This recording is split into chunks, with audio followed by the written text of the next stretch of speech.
प्रिय विद्यार्थियों, आज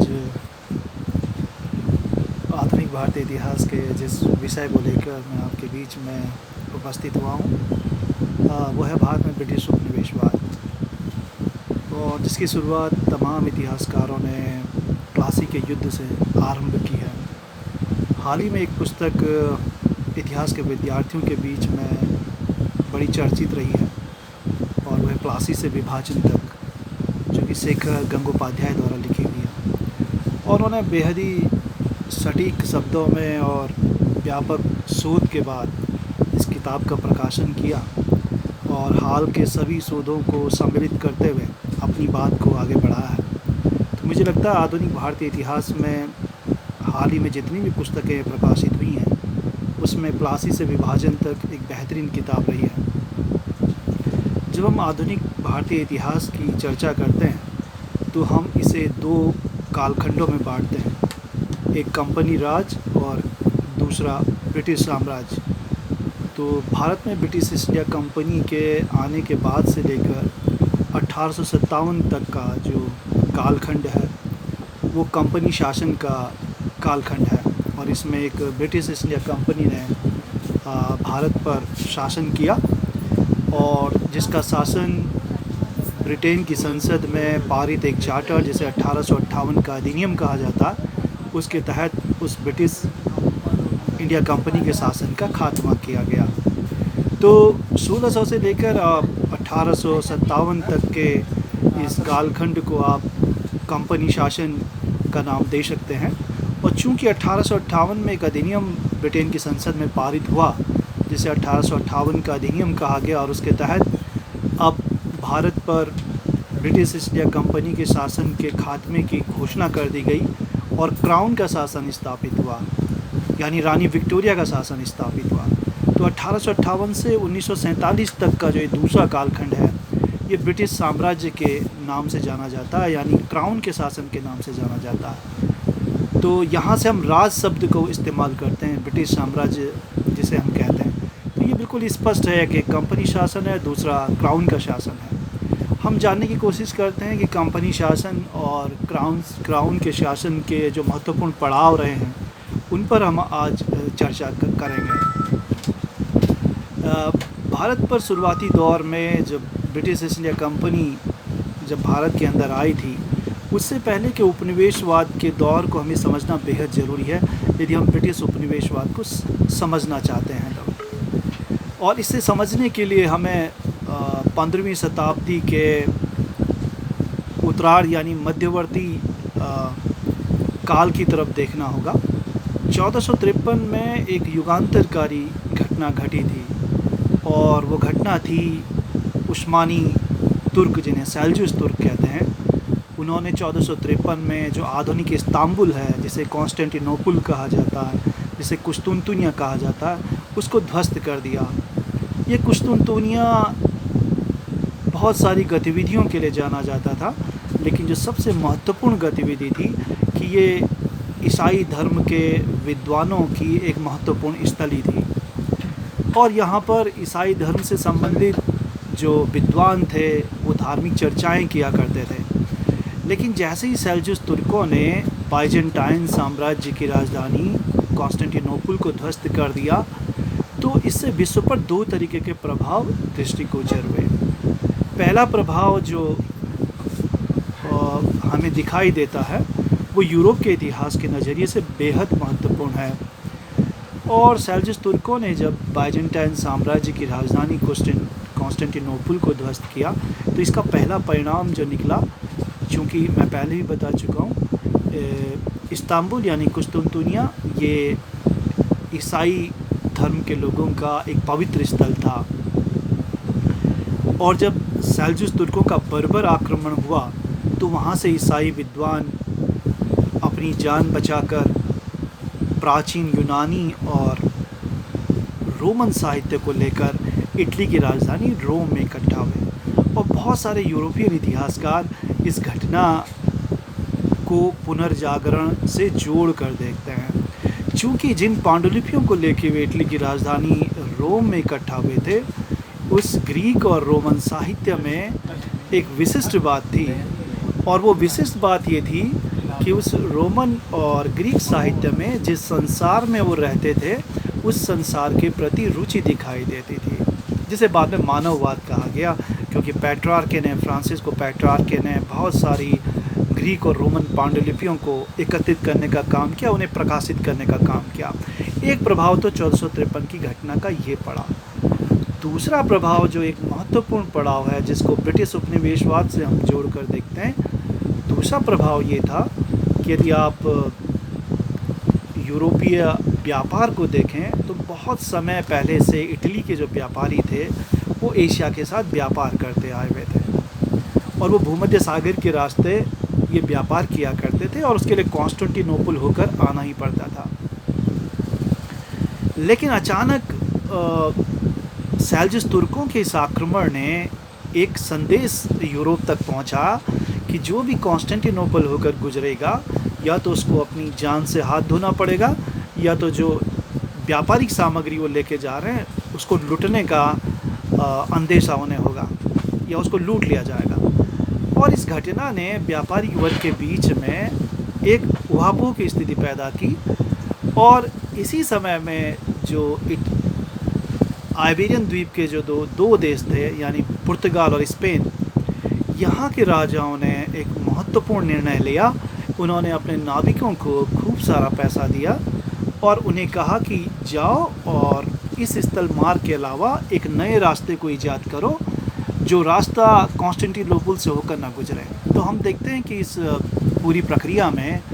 1498 में वास्को डी गामा कालीकट के तट पर उतरता है और ये कालीकट का तट जिसे कोझिकोड भी कहा जाता है, ये मालाबार तट में है और केरल के इस मालाबार तट से ब्रिटिश उपनिवेशवाद की कहानी स्पष्ट हो जाती है। वास्को डी गामा जब कालीकट में उतरा तो उसके वहाँ के व्यापारियों से बातचीत हुई और कहा जाता है कि उस समय चमोरी नाम का एक राजा वहाँ पर शासन करता था और पुर्तगालियों को उसने एक किले बनाने की और व्यापार के लिए कुछ सुविधाएं प्रदान की और उसके बाद बहुत सारे अभियान पुर्तगालियों के इस मालाबार तट पर उतरे और उन्होंने अपने बहुत महत्वपूर्ण किलों की स्थापना भी इसमें की। तो यदि हम देखें कि ब्रिटिश उपनिवेशवाद की कहानी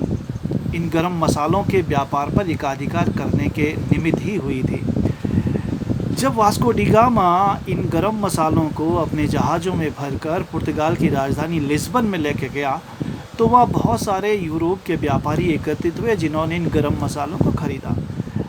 अब आप ये समझ सकते हैं कि इन गरम मसालों की क्या उपादेयता यूरोप में रही होगी। दरअसल यूरोप का जो जलवायु थी वो बहुत शीत जलवायु उस समय हुआ करती थी, आज भी है और ज़्यादातर जो स्कैंडिनेवियन कंट्री हैं जिसमें डेनमार्क, नॉर्वे या स्वीडन है, ज़्यादातर देशों में साल भर बर्फ़ जमी रहती है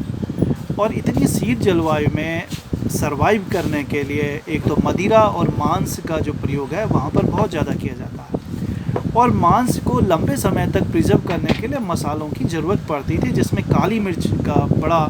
योगदान हुआ करता था। काली मिर्च, इलायची, हल्दी, ये सब मसाले इस मालाबार तट में हुआ करते थे। तो जब यूरोपीय व्यापारियों ने वास्को डी गामा से ये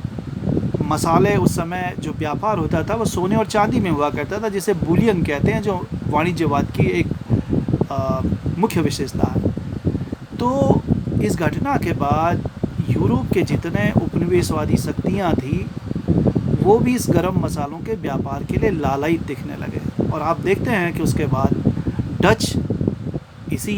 मालाबार तट पर आए और कन्नूर में एक बहुत फेमस किला है सेंट एंजेलो फोर्ट, उसको उन्होंने पुर्तगालियों से छीना और उसको अपना बेस बनाया और वहाँ के स्थानीय राजा से उन्होंने व्यापार के लिए और अपनी बस्तियों को बसाने के लिए बहुत सारी ज़मीनें ली।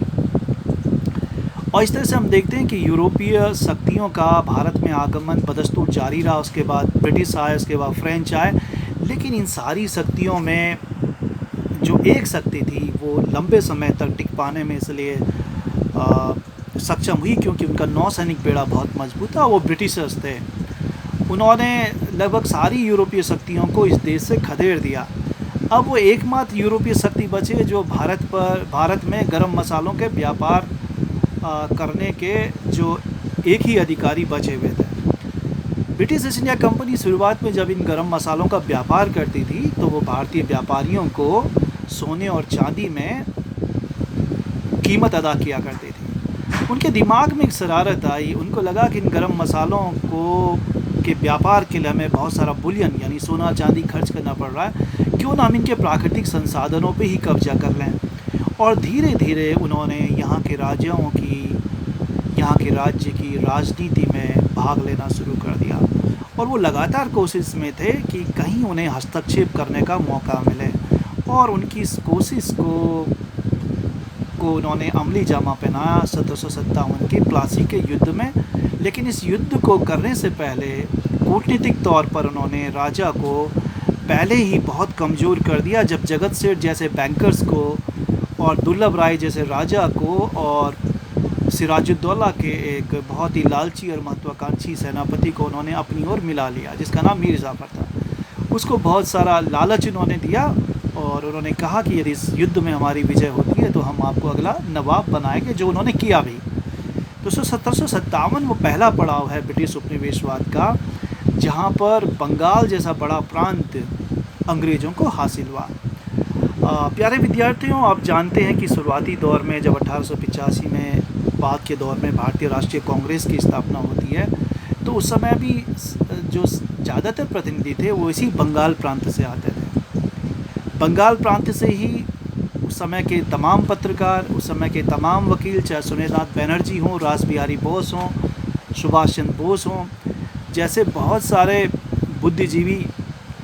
इस बंगाल प्रांत से आए थे। और कलकत्ता उसकी एक ऐसा केंद्र था जहां ब्रिटिश हुकूमत के ख़िलाफ़ एक असंतोष का माहौल बनाने में वो सफल रहे थे। तो जब 1905 में जाके हम बंगाल विभाजन का ये दौर देखते हैं, जहां पर बंगाल को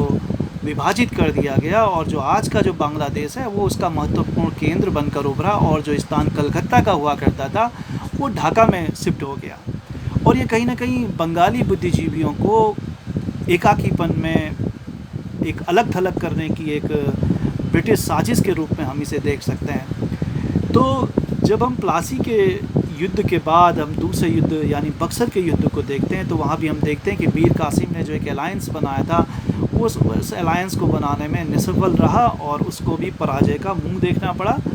मुग़ल सम्राट शाह आलम को पेंशन पर भेज दिया गया और 1765 में एक इलाहाबाद की संधि हुई, और उस इलाहाबाद की संधि के बाद ब्रिटिश ईस्ट इंडिया कंपनी को बंगाल, बिहार, उड़ीसा जैसे 3 महत्वपूर्ण प्रांत हासिल हुए और यहाँ की मालगुजारी वसूल करने का हक उन्हें मिला। तो ये कंपनी शासन की प्रारंभिक उपलब्धियाँ हैं। इसके बाद उन्होंने अपने विजित क्षेत्रों को विस्तार देने के लिए फिर 2 प्रकार की नई नीतियों का अनुसरण किया। आप लॉर्ड डलहौजी की राज हड़पने की नीति को देख सकते हैं, आप लॉर्ड वेलेस्ली की सहायक संधि को, सब्सिडरी अलायंस को देखें और डॉक्ट्राइन ऑफ लेव्स को देखें। तो ये बिना युद्ध के ही देसी रियासतों को ब्रिटिश साम्राज्य में कैसे मिलाया जाए, इन कोशिशों को उन्होंने बल दिया। जब उन्होंने कहा कि यदि किसी भी राजा का कोई राजा बिना नरोत्तराधिकारी के दिवंगत हो जाता है तो इस स्थिति में दत्तक पुत्र को वो अपना वारिस नहीं मानेंगे और इस स्थिति में उन तमाम देसी रियासतों को ब्रिटिश साम्राज्य का हिस्सा बना दिया जाएगा, जिसकी शुरुआत सतारा से होती है, नागपुर से होती है, झांसी से होती है, और ये सारे के सारे राज्य एक के बाद एक ब्रिटिश हुकूमत का हिस्सा बने। तो जो हम पढ़ते हैं कि वॉर एंड डिप्लोमेसी, कैसे उन्होंने युद्ध से और कूटनीतिक तरीक़ों से अपने साम्राज्य का विस्तार किया, तो उस दौर को पढ़ने के लिए, उस दौर को समझने के लिए हमें लॉर्ड डलहौजी की डॉक्ट्राइन ऑफ लेव्स को पढ़ना होगा। उसके बाद लॉर्ड वेलेस्ली की सहायक संधि है, जिस पर सबसे पहले हस्ताक्षर अवध के नवाब ने किए, और इस सब्सिडरी अलायंस के तहत भी बहुत सारे राज्यों को, देसी रियासतों को ब्रिटिश शासन के अंतर्गत, कंपनी शासन के अंतर्गत विलय उनका कर दिया गया। तो इन 2 तरीके की नीतियों को कैसे उन्होंने युद्ध से और कूटनीति से विभिन्न राज्यों को अपने साम्राज्य का हिस्सा बनाया, शासन का हिस्सा बनाया, इस क्रम को हम देखते हैं। और इस क्रम में उन्हें सबसे ज़्यादा अधिक लोहा अगर उनको लेना पड़ा तो वो सिखों से और मराठों से लेना पड़ा। और मैसूर का जो हैदर अली और टीपू सुल्तान का राज्य था, अगर हैदर अली या टीपू सुल्तान से भी उन्हें उनके साथ अगर कॉन्फ्लिक्ट यानी संघर्ष करने का यदि आप कारण देखते हैं तो वही वो गरम मसाले थे। टीपू सुल्तान ने जब अंग्रेज़ व्यापारियों को इस गरम मसाले से बाहर कर दिया तो उन व्यापारियों ने कंपनी शासन को बाध्य किया कि वो इस राजा के खिलाफ़ सैनिक कार्रवाई करें। तो जब हम इन युद्धों की स्थितियों को देखते हैं, मराठों के साथ युद्ध को देखते हैं, सिखों के साथ युद्ध को देखते हैं, तो कोई ना कोई कारण हमें दिखाई देता, और वो कहीं ना कहीं व्यापारिक कारण था जिसके चलते उन्होंने इन सारे साम्राज्यों को, इन सारे राज्यों को अपने राज्य का हिस्सा बनाया। उसके बाद जब ब्रिटिश जो कंपनी शासन था जब वो तेज़ी से फैलने लगा तो उनको लगा कि अब हमें एक बहुत ही बड़ी स्थायी कर नीति का अनुसरण करना पड़ेगा। और आप देखते हैं कि लॉर्ड कॉर्नवालिस ने बंगाल प्रांत में स्थायी बंदोबस्त लागू किया, जिसे इस्तमरारी बंदोबस्त भी कहा जाता है। और इसके तहत, क्योंकि लॉर्ड कॉर्नवालिस खुद एक ब्रिटेन के एक ज़मींदार घराने से संबंधित थे, तो जब वो हिंदुस्तान में आए तो उनके अंदर एक क्लास कैरेक्टर आपको दिखाई देता है। उन्होंने यहाँ के ज़मींदारों के हक़ को बदस्तूर जारी रखा, और उनका ये मानना है कि यदि हम ज़मींदारों को वास्तविक भूस्वामी मान लेंगे तो ये ब्रिटिश हुकूमत के लिए हमारे पास एक ऐसा वर्ग खड़ा हो जाएगा जो ब्रिटिश हुकूमत का पिछलग्गू होगा। अब क्योंकि वो लंबे समय से कर इकट्ठा करते रहे हैं तो निसंदेह जो रैयत है, किसान, वो भी उनका अनुसरण करेंगे। तो आप देखते हैं एक के बाद एक स्थायी बंदोबस्त, फिर रैयतवाड़ी बंदोबस्त, फिर महलवाड़ी बंदोबस्त उन्होंने लागू किया। स्थायी बंदोबस्त को तत्कालीन बंगाल प्रांत में लागू किया, और इसके लिए जमींदारों के साथ एक समझौता हुआ कि वो किसानों से कर वसूल करके ब्रिटिश कंपनी को जमा करेंगे। और उसके लिए एक नियम बनाया जो सूर्यास्त का नियम कहा जाता, कि यानी जिस दिन को ज़मींदारों को कर इकट्ठा करके कंपनी को देना होता था, उसके सूरज के अस्त होने से पहले यदि वो कर इकट्ठा हो गया तो उनकी ज़मींदारी बची रहेगी। यदि कर इकट्ठा करने में और कंपनी शासन को देने में वो असफल साबित होते हैं तो ऐसी स्थिति में उनकी ज़मींदारी छीन ली जाती थी और उन ज़मींदारी की नीलामी कर दी जाती थी। और इन परिस्थितियों में भी बहुत सारे ज़मींदारों को अपनी ज़मींदारी के हक़ से हाथ धोना पड़ा। तो रैयतवाड़ी का मतलब है जब ब्रिटिश ईस्ट इंडिया कंपनी ने सीधे रैयत से यानी किसान से कर इकट्ठा करना शुरू किया तो वो व्यवस्था रैयतवाड़ी कहलाई, और इसके जो संस्थापक थे वो मनरो थे, और सबसे पहले इसे मद्रास प्रांत में लागू किया गया। उसके बाद तीसरी व्यवस्था जो थी महलवाड़ी व्यवस्था, वहाँ ग्राम को, पूरे गांव को एक महल की संज्ञा दी गई और फिर कर इकट्ठा करने का काम दिया गया। इन तीन भू राजस्व व्यवस्थाओं ने भी रैयतों की यानी किसानों की जो आर्थिक स्थिति थी वो बहुत कमज़ोर कर दी। और 1857 की क्रांति में आप देखते हैं कि ये जितने भी वर्ग असंतुष्ट वर्ग थे वो उन सैनिकों के साथ थे जिन्होंने एक विद्रोह किया था। सैनिक विद्रोह से वो जो उपजा हुआ विद्रोह था उसमें हम देखते हैं कि तमाम रजवाड़े,